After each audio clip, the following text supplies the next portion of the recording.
So I said in my video yesterday that I would not trade OG Anunoby for Giannis Antetokounmpo.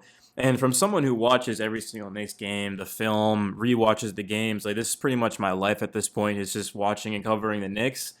But I also understand that the goal is to win a championship. And if the Knicks were to trade for Giannis, they would get closer to doing so. And a report came out from ESPN this morning that if the Knicks were to make OG available, he could secure assets to be able to chase Giannis. Because right now, the Knicks are on the outside looking in, which means that he's either going to stay put or he's going to go to the Heat or go to the Warriors. And even if one of those two teams were to get Giannis, I still don't think they're even close to being able to win a championship. But for a team like the Knicks, I mean, they absolutely would be. Right now, the Knicks are kind of pretenders. I mean, like the Knicks are just a team, man. I mean, they're not mediocre by any means. They're pretty good, but they're not, of course, the Pistons. They're not the Nuggets with a healthy Jokic. Even without Jokic, the Nuggets played high-level basketball on both sides of the ball. They're certainly not the OKC Thunder. There's just so many teams better than the Knicks right now. And I actually did some research and I found out that Jalen Brunson is the second worst defender in all of basketball behind only Trae Young. So Trae's the only worst defender. Jordan Clarkson's right up there as well. When I looked at it, trying to who else? I don't remember the other names, but the two Knicks and then Trae. And we know Trae is one of the worst defenders of all time. So when you look at the Knicks, they were like the goal was, of course, to bring in Mikhail and to bring in OG and to have defensive minded wings. But the issue is that Cat is the center. And when you have a player that's bad on defense at point guard and then you have a horrific defender at center, well, how are you going to win like that? And the Knicks didn't, because against the Pacers in the playoffs, all they did was just attack Brunson and attack Cat in the pick and roll. And when Cat went to the bench, the Knicks looked awesome. When Brunson went to the bench and Cat was out there, the Knicks looked awesome, right? The Knicks were actually better with Cat than without Brunson, but we know winning a championship, they need Brunson. Which is why I look at Giannis and I say that, well, Brunson would not be the best player on the Knicks. It would still be Brunson's team. Like, it's his city. He's the captain. And Giannis, I mean, I don't. Giannis doesn't seem like the type of guy to care about that, which is perfect, too. Like, there's not going to be an ego issue. And Brunson is the most team-friendly player. I'm just saying that, like, if the game is on the line, that ball is going into Jalen Brunson's hands. I think we can kind of all agree on that. But Giannis, he gives you... I'm going to pull up his stats. So Giannis is averaging 28, 10, and 6 on 64.5% from the field. Cat is shooting under 50%. I can promise you that. Cat is shooting 46.2%. That's horrible for a 7-footer. I know Cat takes threes, but like this is supposed to be one of the more efficient bigs to ever play the game. And Cat is just having a really like the worst season of his career, maybe his second worst. I think his rookie year might have been a little bit worse. The Cat hasn't been getting it done. And everything that I've said is actually not even the main reason why I want to go get Giannis. It's because reports have been coming out that Cat has been frustrated with the Knicks shopping him. And it's for Giannis. Like, I don't know why Cat's butthurt about that. Like, if I got traded for Giannis, I'd understand it. Like, it's, that's basketball. It's a business. Cat has just been annoying me, man. I mean, I love the way he played against the Raptors, rebounding the ball, kept the fouls down. I don't even think Cat had a foul in that game. But I just don't see this Knicks team winning a championship. Even if they stay healthy, you promised me Mitch and OG stay on the floor. I just don't think they're winning a championship. I don't even know if they'd come out of the East. Like last year's team, obviously first Eastern Conference Finals in 25 years or whatever. But I think the Knicks team the year before that was even better. They just got hurt. Like Mitch got hurt, Randall got hurt. But when Devo, Hartenstein, Randall, OG, Brunson. That was my favorite Knicks team. And literally the first thing I said when the Knicks traded for Cat wasn't, oh my God, we got Cat. It was Dante DiVincenzo was in that trade. And I would have preferred to keep Devo, honestly, and just they obviously like they couldn't have re-signed Hartenstein. Hartenstein's actually available for trade. Imagine Giannis and Hartenstein. That this isn't 2K, unfortunately.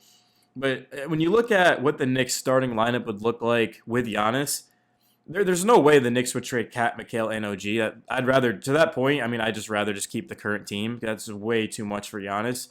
Because Giannis is hurt right now, and he's 31. 31 isn't old, but this isn't like a 25, 26-year-old Giannis. I mean, that's a different story here. Giannis he's still in his prime, but you can't just be gutting the roster. So I would trade OG and Mitchell Robinson. Actually financially works, but that's not going to be able to beat out the other teams. You're going to have to trade Cat, and you're going to have to trade OG. And I don't know what else would be in it. I mean, maybe the Knicks get Kyle Kuzma or like Gary Trent or something. Maybe like they trade McHale to the Portland Trailblazers, I don't really know. But all I do know is that I do think the Knicks should at least see what they can get for OG.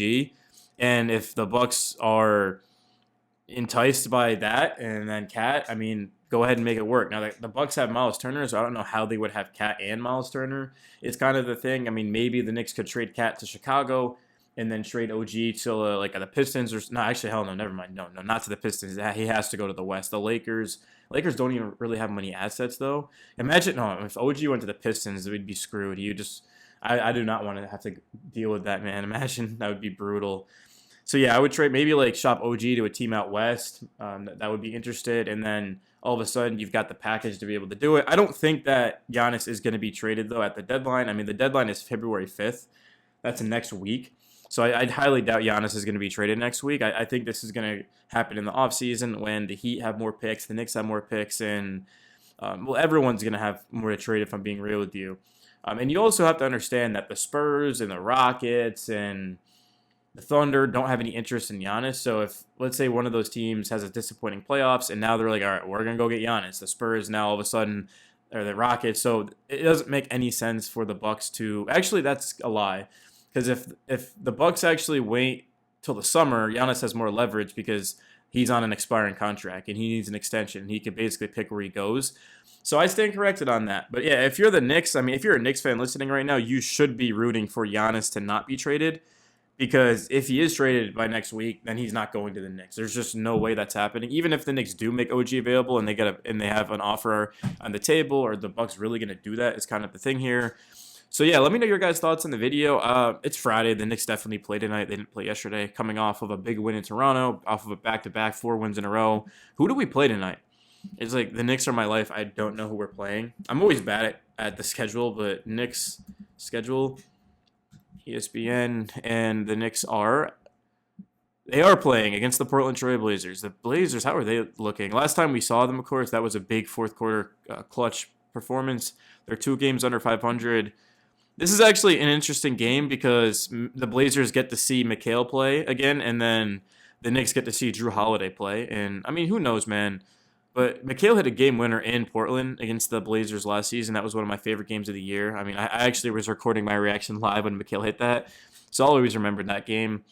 But yeah, in a perfect world, I mean, Mikal and Cat would be enough to get Giannis, but I just don't see that happening. And also, why do I have bad names today, man? Cat is actually generating less trade value than Mikal and OG. So the Knicks wings are getting all the attention, and the Knicks can't trade both wings because, I mean, like Giannis, Cat, and Brunson would be actually pretty awesome.